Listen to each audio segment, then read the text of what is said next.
وَلْتَكُنْ مِنْكُمْ أُمَّةٌ يَدْعُونَ إِلَى الْخَيْرِ وَيَأْمُرُونَ بِالْمَعْرُوفِ وَيَنْهَوْنَ عَنِ الْمُنْكَرِ وَأُولَئِكَ هُمُ الْمُفْلِحُونَ. Besarnya pahala bakti dengan kedua orang tua. Baik mereka masih hidup atau mereka sudah meninggal. Baik mereka sehat atau mereka sakit. Baik mereka itu normal atau mereka itu gila. Tetap semua pahalanya besar. Ya. Mereka masih kuatkah? Mereka sudah sakitkah? Mereka sehat atau sakit? Mereka kaya atau miskin? Mereka sadar atau tidak sadar? Ya. Gila atau normal? Tetap saja bakti dengan orang tua pahalanya besar. Kenapa saya ucapkan ini? Karena ada orang, begitu orang tuanya sudah tua, ikut-ikutan seperti orang non-muslim, masukkan ke panti jompo. Nggak diurus sama dia, karena nggak mau pusing. Enggak ini. Kita boleh panggilin suster di rumah, panggilin perawat, laki-laki kalau ayah kita, perempuan kalau ibu kita biayai, tapi kita juga perhatian. Kita juga perhatian. Sama dengan ibu-ibu yang punya anak-anak lagi di sekolahin, bukan berarti kita lepas ke sekolah semua, kita juga butuh didik mereka. Jangan gurunya semua yang panen pahala. Kita juga gitu. Pulang sebentar, nak belajar apa tadi nak? Ini. Kita tambahin, oh iya nanti kamu begini ya. Tadi saya diajarin sholat ibu. Nah sholat itu begini, kita tambah. Apa sesuatu yang kita punya andil di situ? Supaya kita punya sesuatu gitu kan. Jangan dilepaskan begitu saja. Tapi yang jelas orang tua ini wajib kita bakti. Mereka masih hidup atau mati. Sakit atau sehat, ya, normal atau gila, gitu. Gak ada urusannya. Bakti, apapun. Dibuatin minuman, penuhi kebutuhannya, hibur hatinya, ya. Dan kita hindari semua yang berbau membuat mereka marah. Mereka murka, hanya mereka ucapin kata-kata yang tidak baik. Maka ini besar sekali pahalanya. Bakti dengan orang tua. Makanya pernah ada seseorang datang kepada Hasan Basri rahimahullah, seorang ulama tabi'in, dan berkata, wahai imam, saya punya ayah yang sudah sangat tua, pikun, stroke. Di atas ranjang nggak bisa bergerak apa-apa. Kalau ngomong juga sudah ngelantur kemana-mana. Ya, kadang-kadang mencaci maki dan seterusnya. Maaf bahasanya begitu, buang air besar, buang air kecil di atas ranjangnya. Waktu zaman dulu tidak kayak sekarang, banyak wadah. Bisa wadah-wadah, sekarang sudah banyak wadah yang bisa kita pakai, sudah steril, sudah bersih segala. Zaman dulu nggak ada. Dia bilang pada saat dia buang air besar, buang kecil, saya tampung dengan tangan saya. Jadi tinjanya itu ditahan dengan tangannya. Saya tahan sama tangan saya. Sampai dia selesai buang air, saya bersihin, saya cuci, saya tidak merasa jijik sama sekali. Bertahun-tahun saya urus begitu. Pertanyaan dia apa? Wahai imam, kalau imam kita kiai sekarang, apakah saya sudah balas bakti ayah saya? Kata Hasan Basri, sama sekali belum. Bukan belum, sama sekali belum. Dia bilang, saya tiap hari bersihin seperti ini. Lalu anda bilang, belum? Padahal saya ikhlas nih karena Allah. Dia bilang, iya. Kenapa? Tahu alasannya kenapa? Dia bilang, kata Hasan Basri, karena dulu waktu kamu masih kecil, ayahmu memandikanmu, ayahmu membersihkan kotoranmu, walaupun cuma sekali dia kerjakan, dia berharap pada saat dia bersihkan kamu menjadi tokoh masyarakat. Kalau kamu sekarang membersihkan dia, hanya menjalankan tugas dan berharap kapan ayahmu mati, lalu kamu bebas tugas. Beda niatnya. Orang tua kalau mengurus kita, beda dengan kalau kita mengurus orang tua. Kita bebannya betul-betul hanya karena kewajiban. Ini orang tua saya, tidak ada orang lain yang urus, terpaksa. Atau apalagi kalau riya, di depannya orang baru kita berbuat baik sama mereka, kalau di belakang kita malah kasar. Allah semua tahu ini. Ya. Allah mengetahui apa yang kita sembunyikan dalam hati kita, maka hati-hati. Jadikan mereka adalah perangkat-perangkat, alat-alat kita untuk masuk ke dalam surga. Kalau mereka masih hidup, mereka sudah mati juga masih bisa.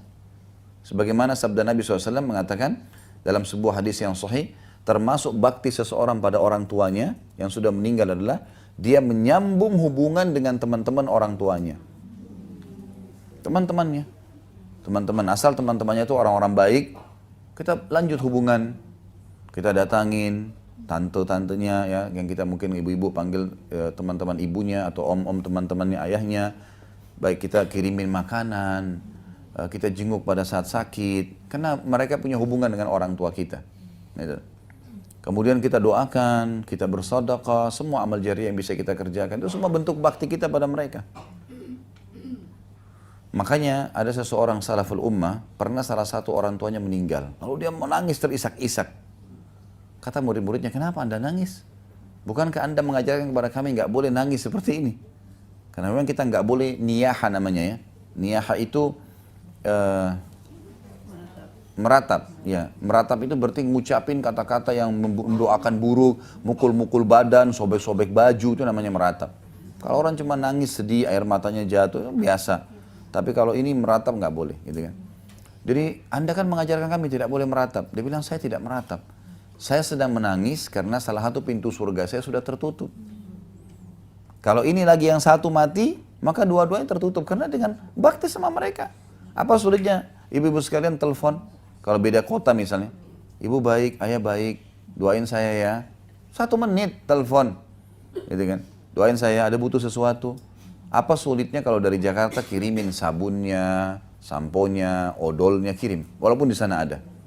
Ini loh buat orang tua, kita kirimin paket. Beda, mereka sangat senang kalau datang dari orang tua, dari anak-anaknya. Itu orang tua kita tuh kalau datang barang dari anaknya dibanggain sama semua orang tuh. Ini anak saya kirim, ini anak saya kirim, gitu kan?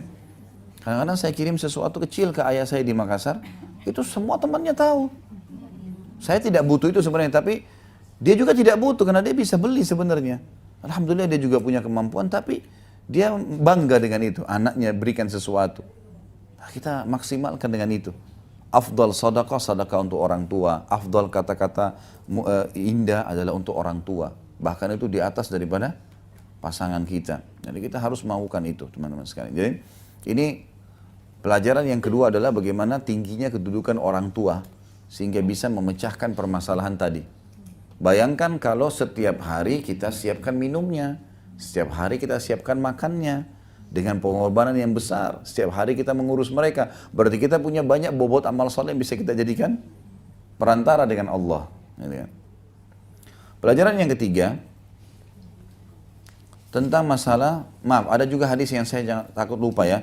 Ada hadis Bukhari, pernah ada seorang anak muda datang kepada Nabi SAW, lalu dia mau ikut jihad. Umurnya masih di bawah 20 tahun, anak laki-laki ini.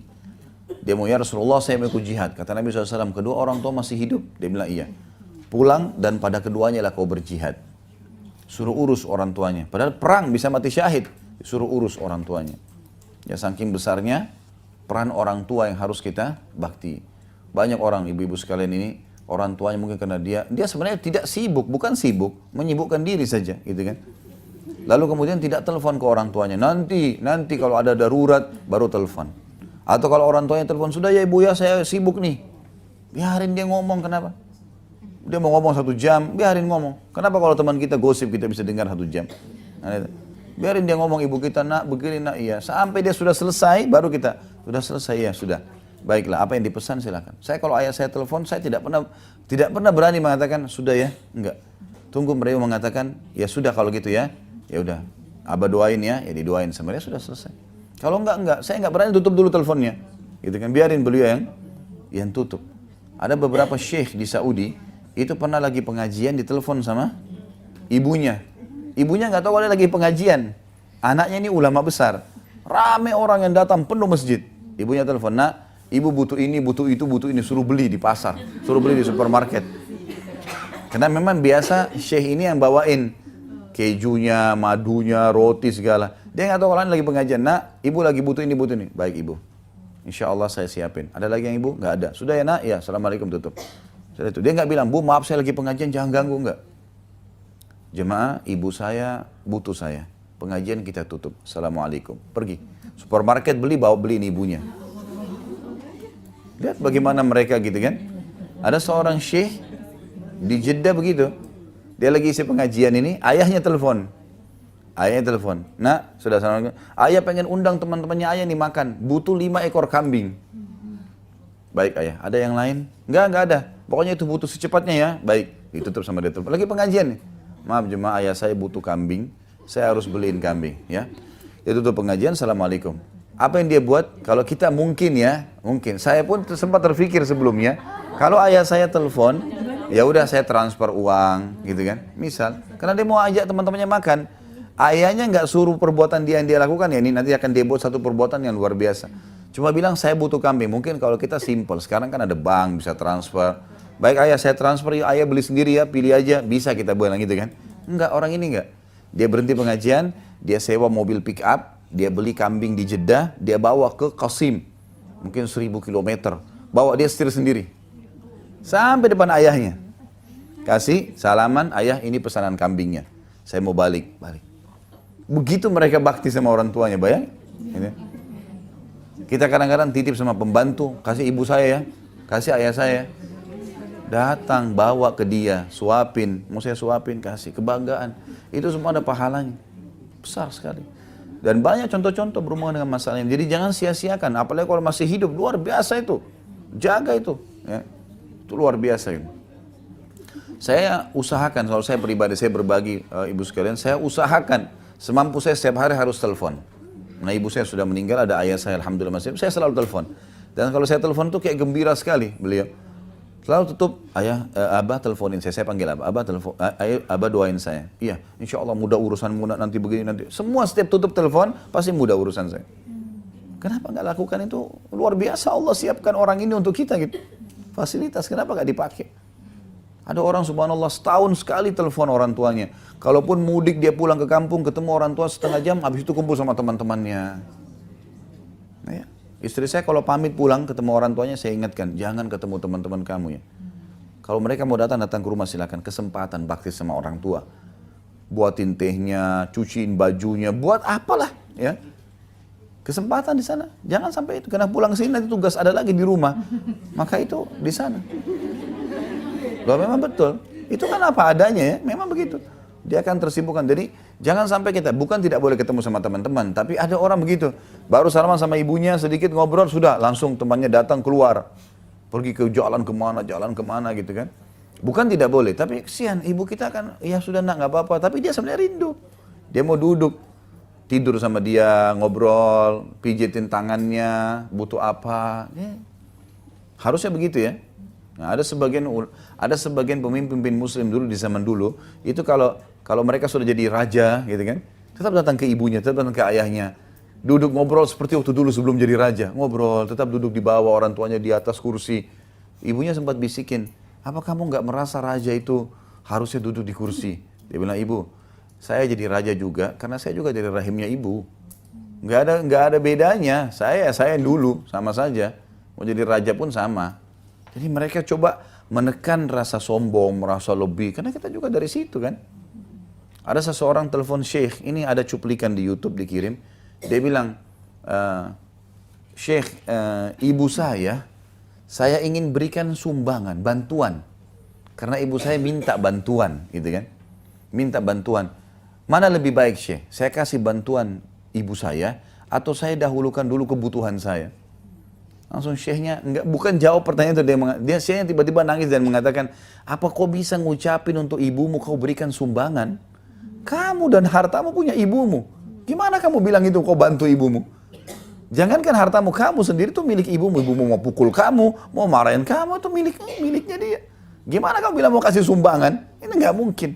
Gitu kan? Bahkan kalau nggak salah tuh dia bilang zakat. Zakat, orang tua nggak boleh terima zakat. Orang tua dan anak nggak terima zakat ini. Jalur langsung ke atas, jalur ke bawah nggak terima zakat. Karena mereka kewajiban kita. Zakat itu diberikan yang lain. Saudara, paman, iya. Tapi ini dua ini nggak bisa sama sekali. Kewajiban kita. Gitu kan? Jadi harus kita bagaimana maksimalin orang tua kita ini. Sudah meninggal pun kita bisa bakti dengan cara sedekahin Al-Quran, ya, doain, sebut-sebut kebaikannya. Ini semua adalah pintu-pintu yang baik.